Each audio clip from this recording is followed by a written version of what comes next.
जय भीम नमो बुद्धाय. तर आपल्यासोबत आहे ते सोमनाथ दादा होते ना, वकील कोर्स वगैरे करत होते ना, त्यांना पोलीस कस्टडीमध्ये त्यांचा मृत्यू झाला होता. त्याचे ते पूर्ण सिद्ध झाले ते पोलिसाचा गुन्हा आहे. तर त्यांच्या आईसोबत भेटला बरं एक नाही, आणि बाळासाहेबांनी त्यांना खूप मदत केली. ताई काय सांगणार बरं तुम्ही, कशा प्रकारे म्हणजे काय झालं होतं नेमकं ताई? अन्याय नसताना सोमनाथाला पकडून पोलीस लोकांनी मारून त्याला बेदम मारून त्याचं खून केले पोलिसांनी. हां बरोबर आहे, बरोबर. आणि ते न्यायालयाने सिद्ध झालं. हो, परंतु साहेबांनी स्वतः कोट घालून सोमनाथासाठी औरंगाबाद हायकोर्टापासून दिल्लीपर्यंत गेले, न्याय मिळवून दिले. मी साहेबाचे आभारी आहे. परंतु आम्हाला एवढं न्याय मिळाला, परंतु अनेक पोलीस अटक झालेले नाहीत. पोलिसावर अजून बरा पूर्ण कारवाई नाही झाली. नाही झाले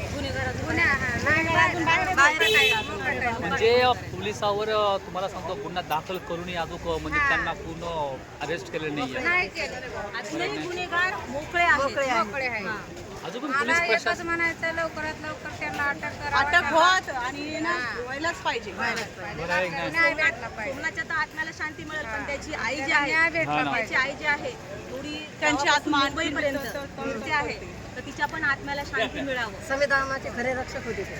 हा, तर मित्रांनो विचार करायची गोष्ट आहे, ज्याच्यावरती बाबासाहेबांचे नातू बाळासाहेब आंबेडकर ज्यांना त्यांच्या सोबत असून जर त्यांना न्याय भेटू शकत नाही, तर विचार करायची की सामान्य माणसाची स्थिती काय असेल.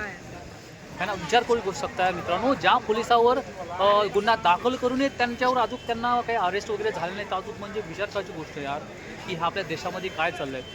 गोरगरीब जनता अशीच मारणार का की त्यांना न्याय भेटेल? बरं एक नाही. तर ह्या ताई आम्हाला सहज रस्त्याने चालल्या होत्या, भेटल्या. ताई तुम्ही आमच्यासोबत दोन कारण शब्द की बोलला. त्यांच्या मुलाला न्याय मिळावं म्हणून ते आजही भटकत आहे इकडे तिकडे. हा, माझ्या मुलाला न्याय मिळवून द्या सर्वांनी. आणि त्यांच्या खरंच ना सर्वांनी त्यांच्या मुलाला न्याय मिळवून द्या, हीच आमची प्रार्थना आहे. जय भीम न बुद्धाय. थँक्यू ताई. चॅनलच्या माध्यमातून आम्ही एवढंच